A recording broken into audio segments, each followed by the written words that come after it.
I talk about the utopian fallacy, which we are all familiar with, the fallacy of appointing a goal for society as a whole and making sure that goal is one that could never actually be realized. The goal of the French Revolutionaries, liberty, equality, and fraternity. You only have to think for a little while to realize that liberty and equality are in conflict. Who's going to force me to be equal while allowing me to be free? And so on. So this proposing of impossible goals. Another one was Marx's goal of full communism, in which we'd have all the privileges of property but no property rights. People are attracted to utopian goals, not despite the fact that they are impossible to realize, but because they're impossible to realize.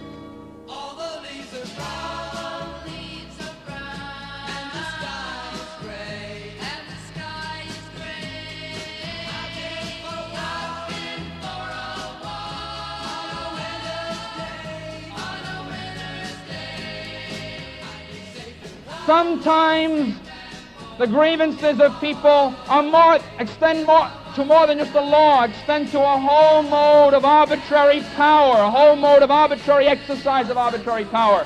And that's what we have here. We have an autocracy which runs this university.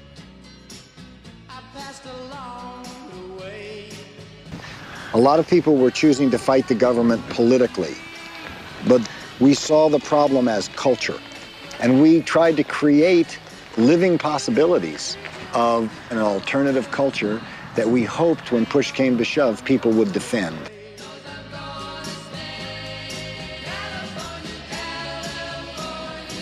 Nothing dates faster than people's fantasies about the future.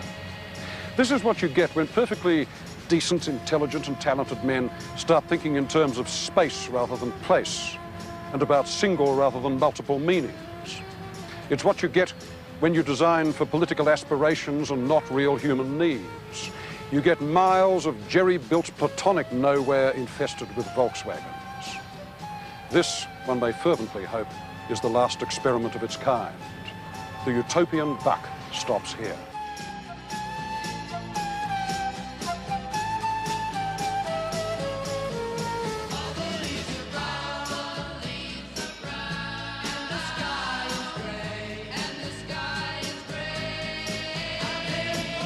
I have directed the Secretary of the Treasury to take the action necessary to defend the dollar against the speculators. I have directed Secretary Connally to suspend temporarily the convertibility of the dollar into gold and in the best interest of the United States.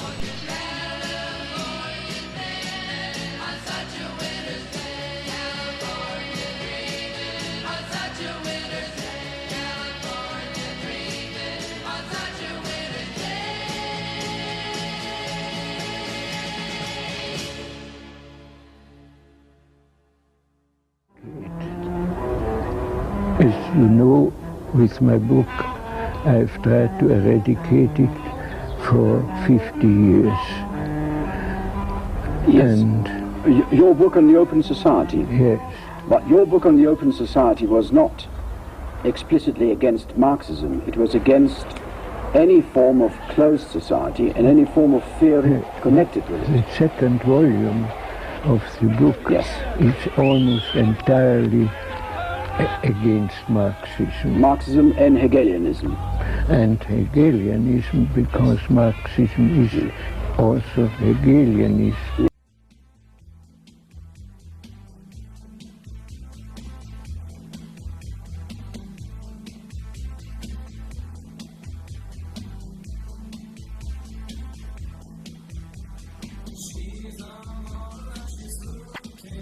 The deal also creates a new World Trade Organization, the WTO.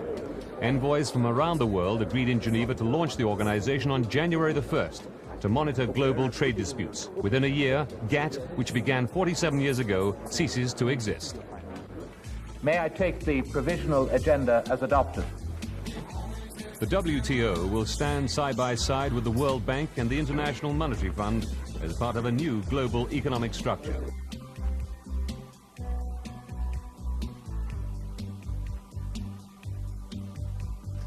There is a third way, a new way, between some command economy, state control of industry, and the politics of laissez-faire.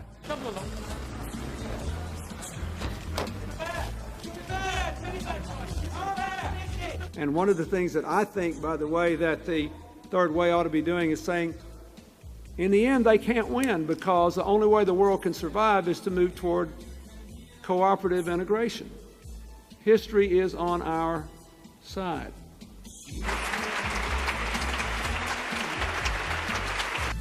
China's market is open to you all, of course.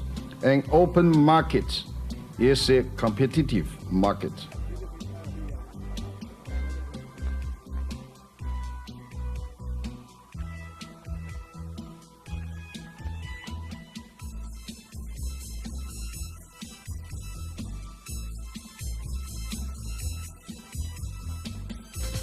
George Soros is the world's most famous investor and speculator. It was his fund that earned in excess of $1 billion when he bet against the British pound in 1992. Through his Open Society Fund, he has set up foundations throughout Eastern Europe with the hope of assisting those countries towards more free and democratic societies.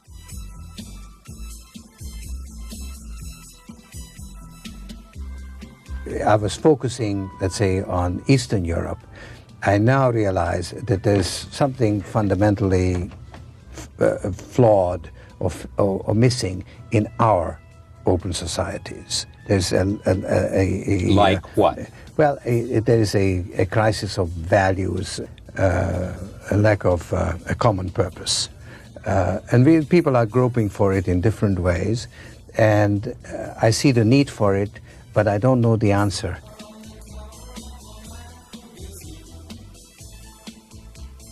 In the last 2 years, you've been blamed for financial collapse of Thailand, Malaysia, Indonesia, Japan, and Russia. Yeah, all of the above. All of the above. Yeah. Are you that powerful? No, I think there's a great misunderstanding.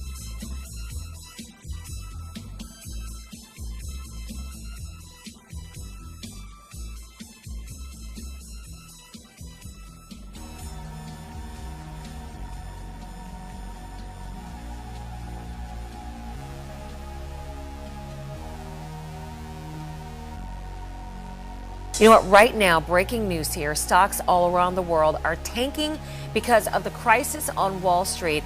And we're going to be watching to the Dow futures to see how the markets are expected to react to this word that two of the biggest firms on Wall Street are no more. They're kaput this morning.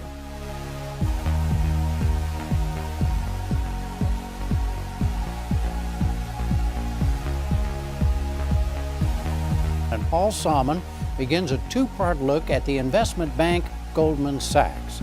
The company reported a record $13.4 billion profit last year.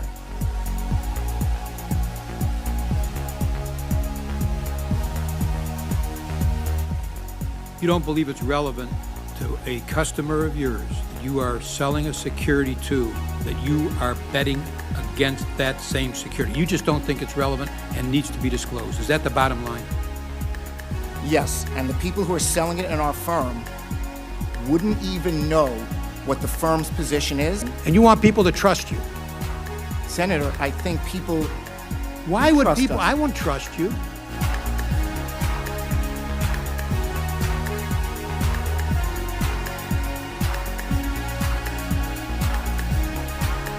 No, I think this would be the time, because you really need to bring China into the creation of a new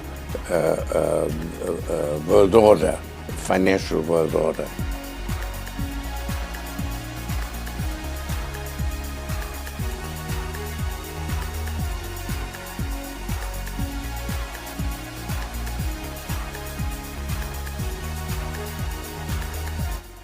We need utopian thinker.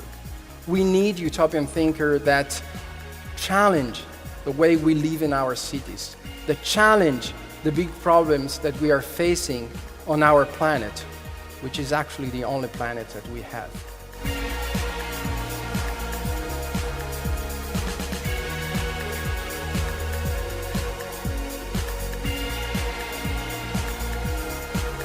Our new goal should be that when every family thinks about where they want to live and work, they should be able to choose between at least a handful of different cities that were all competing to attract new residents.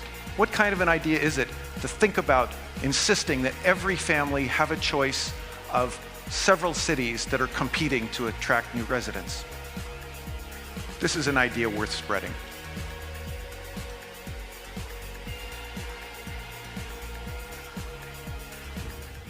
Open society is a desirable form of social organization, both as a means to an end and as an end in itself. It enables a society to understand the problems confronting it and to deal with them more successfully than other forms of social organizations.